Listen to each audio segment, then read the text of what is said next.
भाऊ, महायुतीच्या बैठकी संदर्भात आता काय हालचाली आहेत? बैठक संपलेली आहे की सुरू आहे? आता तुम्ही बैठकीच्या बाहेर पडलाय.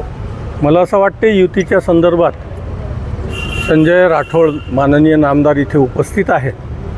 ते आपल्याला सर्वस्वी माहिती देतील.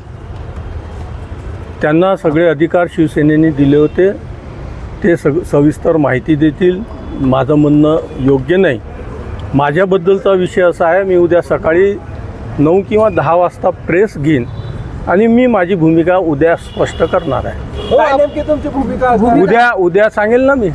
आता सांगितलं तर उद्याच्या प्रेसचं काही हेच राहणार नाही. तुम्ही आता जय श्रीराम म्हटलं. जय श्रीराम कोणाला?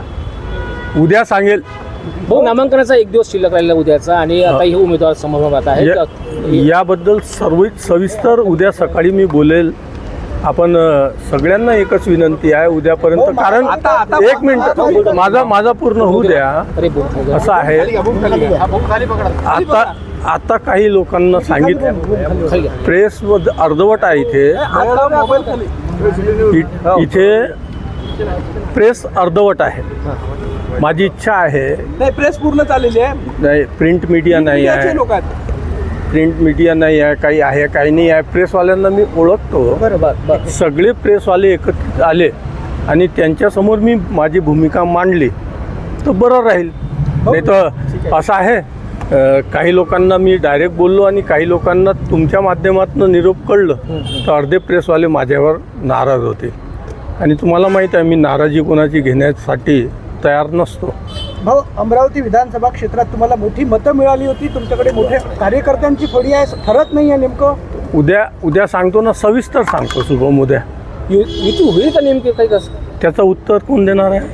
संजयजी राठोड आलेले आहेत, ते उत्तर देतील. इथले मुख्य म्हणजे नेतृत्व समजले जातात. नाही, शिवसेनेची जबाबदारी संजय राठोड यांना दिली होती. तेच अधिकृतपणे सांगतील. सध्या हॉटेलमध्ये जे आहे ती अजूनही बैठक सुरू आहे. मात्र बैठक अर्ध्यावर सोडून तुम्ही जाताय. काय नेमकं समजायचं? बूम खाली गेले उगले. सगळे विषय सांगायचे नसतात, काही विषय समजायचे असतात. आणि सविस्तर उद्या सांगणारच आहे. हो, तुमच्याकडे मोठं कार्यकर्त्यांचं जाळं आहे. उद्या तुम्ही सांगताय असं म्हणताय, नेमकं काय नाराज आहात? उद्या मी सविस्तर सांगेल. सविस्तर उद्या. आत्ताच मी सांगितलं तर उद्याचा सस्पेन्स उघडून जाईल ना.